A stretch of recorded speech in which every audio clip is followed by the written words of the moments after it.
Kembali belajar bahasa Indonesia. Sebelum kita masuk materi, saya akan menjelaskan kompetensi dasarnya terlebih dahulu, yaitu mengidentifikasi informasi dari teks laporan hasil observasi berupa buku pengetahuan yang dibaca dan diperdengarkan, menelaah struktur, kebahasaan, dan isi teks laporan hasil observasi, menyimpulkan isi teks laporan hasil observasi dan menyajikan rangkuman teks laporan hasil observasi. Oke, kita masuk materi.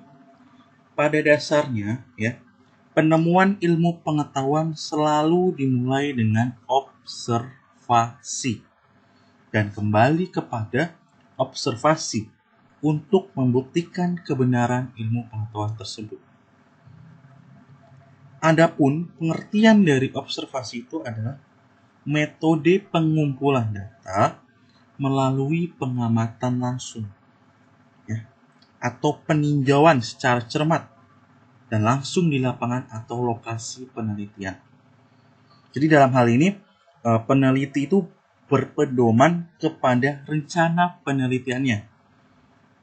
Jadi perlu mengunjungi lokasinya untuk mengamati langsung berbagai hal atau kondisi yang ada di lapangan. Oke, masuk.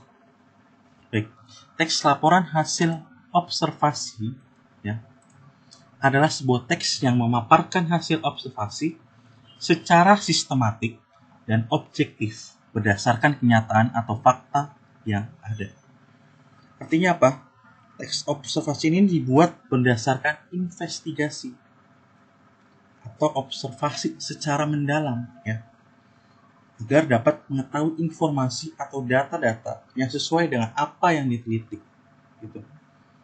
Teks laporan hasil observasi hampir menyerupai teks deskripsi karena sama-sama menyampaikan suatu informasi berdasarkan fakta.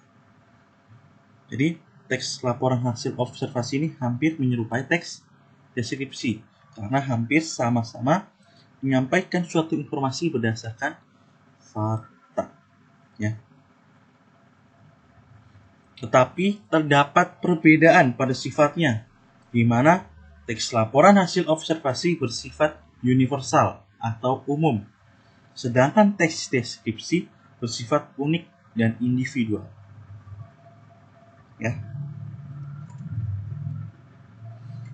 Teks hasil observasi itu disusun untuk melaporkan kegiatan pengamatan, kegiatan percobaan, dan kegiatan perjalanan. Jadi karangan tersebut dibuat sebagai bentuk laporan atau pertanggungjawaban atas kegiatan yang telah dilakukan. Jadi teks hasil observasi ada berbagai macam. Salah satunya adalah laporan, Gitu. Teman-teman. Laporan itu apa? Laporan itu adalah jenis teks tertulis yang dibuat berdasarkan data-data yang diperoleh dari sebuah kegiatan yang telah dilakukan. Kegiatan tersebut berupa apa? Berupa pengamatan, penelitian, kunjungan, atau perjalanan. Jadi, pengertian teks laporan hasil observasi itu adalah teks yang berisi penjabaran umum, atau melaporkan sesuatu berupa hasil dari pengamatan atau observasi. Nah, teks laporan observasi ini juga disebut sebagai teks klasifikasi karena memuat klasifikasi mengenai jenis-jenis sesuatu berdasarkan kriteria tertentu.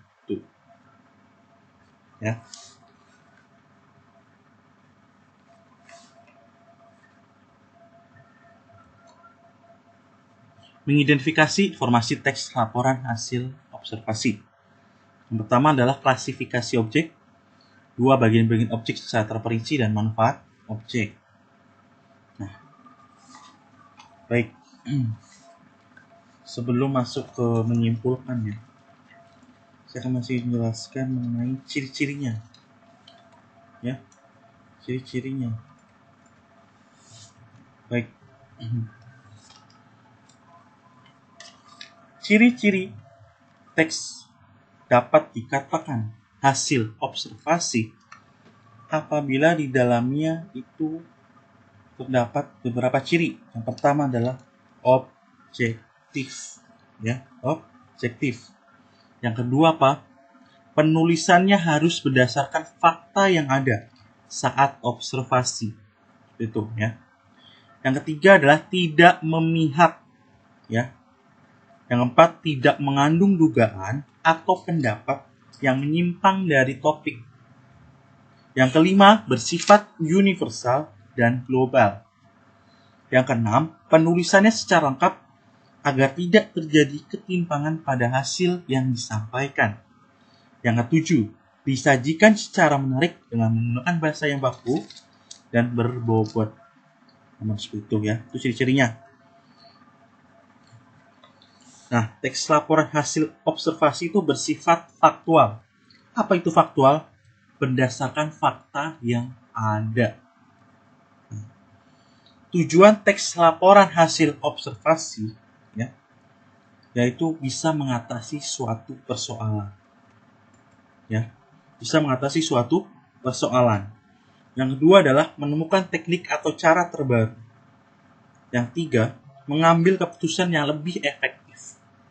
Yang keempat, melakukan pengawasan dan atau perbaikan. Yang kelima, mengetahui perkembangan suatu permasalahan. Selain memiliki tujuan, ya, teks observasi ini juga memiliki fungsi. Ya, fungsinya apa? Ya, fungsinya apa? Fungsinya adalah melaporkan tanggung jawab sebuah tugas dan kegiatan pengamatan. Yang pertama itu. Yang kedua, menjelaskan dasar penyusunan kebijaksanaan, keputusan, dan atau pemecahan masalah dalam pengamatan. Ya. Lalu, sarana untuk pendokumentasian. Yang keempat, sebagai sumber informasi terpercaya. Seperti itu. Jadi teks laporan hasil observasi juga mempunyai syarat-syarat atau kaidah-kaidah tertentu yang harus dipenuhi. Ya. Tujuannya apa? Agar laporan hasil observasi ini yang dibuat dapat dipertanggungjawabkan. Itu. Ya. Baik. Ciri-cirinya saya jelaskan objektif. Ya. Mana?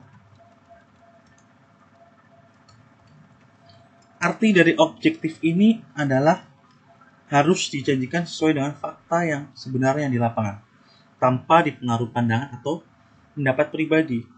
Yang kedua tadi universal. Arti dari universal itu apa? Artinya tidak tendensi, ya, tidak tendensi atau memihak kepada pihak tertentu. Dengan kata lain, laporan hasil observasi ini dibuat haruslah bersifat umum atau general, seperti itu. Maksudnya dapat dipahami oleh semua orang dan tidak merugikan orang lain. Tuh. Yang ketiga adalah faktual. Faktual ini harus berdasarkan pada kenyataan di lapangan. Ya. Karena mengandung kebenaran objek yang telah diteliti. Karena kenapa harus faktual? Karena laporan yang tidak sesuai dengan kenyataan sulit untuk diuji kebenarannya dan bahkan tidak bisa dipertanggungjawabkan. Lalu ada sistematis yang tadi saya sebutkan, harus dibuat teratur, ya, berurutan dan sesuai dengan standar yang berlaku dalam penulisan teks observasi. Ya. Yang kelima apa? Objek yang diobservasi. Ya. Jadi kamu bisa menentukan sendiri apa objek yang diobservasi. Bisa tentang hewan, bisa lingkungan ataupun alam semesta. Lalu, tidak ada bagian penutup dari penulis laporan. Jadi penulis hanya bertindak sebagai pelapor yang melaporkan objek berdasarkan analisis dan pengamatan yang telah dilakukan. Gitu. Ya.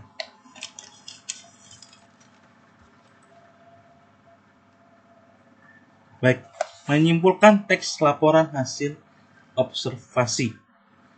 Jadi teman-teman harus tahu observasi itu apa, ya. Observasi merupakan peninjauan suatu gejala secara cermat untuk dapat memahami, menanggapi, dan menentukan klasifikasi dari suatu gejala yang diamati.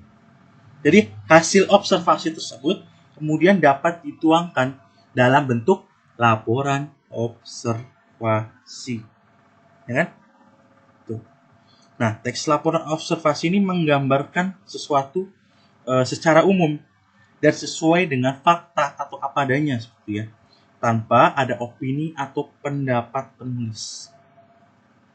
Ya, penyusunan laporan hasil observasi ya merupakan bentuk dokumentasi atau pertanggungjawaban tertulis dari kegiatan observasi yang telah dilakukan.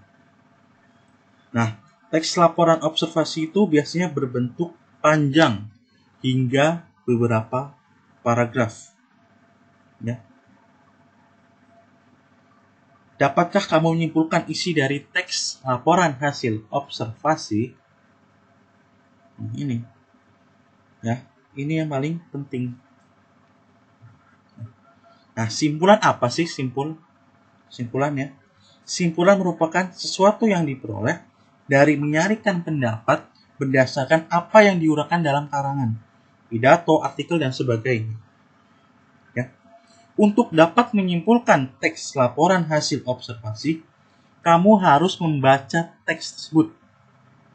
Ya. Bacaan yang sudah dibaca kemudian dicari ide pokok paragrafnya. Dalam setiap paragrafnya. Nah, ide pokok apa, Pak? Ide pokok adalah gagasan atau pikiran yang menjiwai sebuah paragraf. Ya.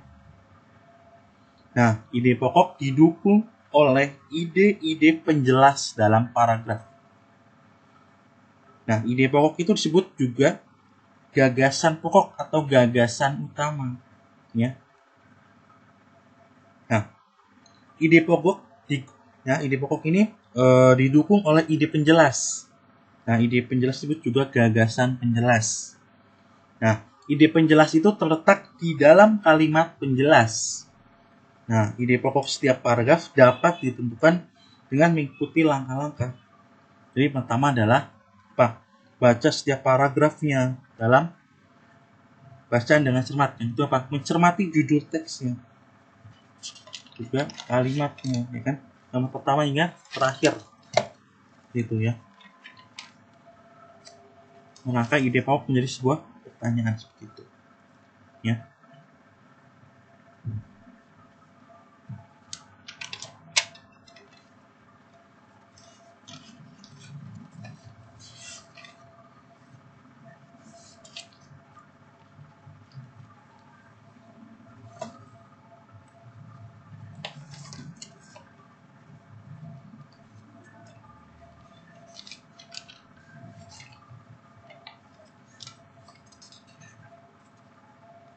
Baik, pertemuan yang pertama selesai. Terima kasih. Baik, pertemuan yang pertama selesai. Terima kasih. Sampai jumpa di pertemuan selanjutnya.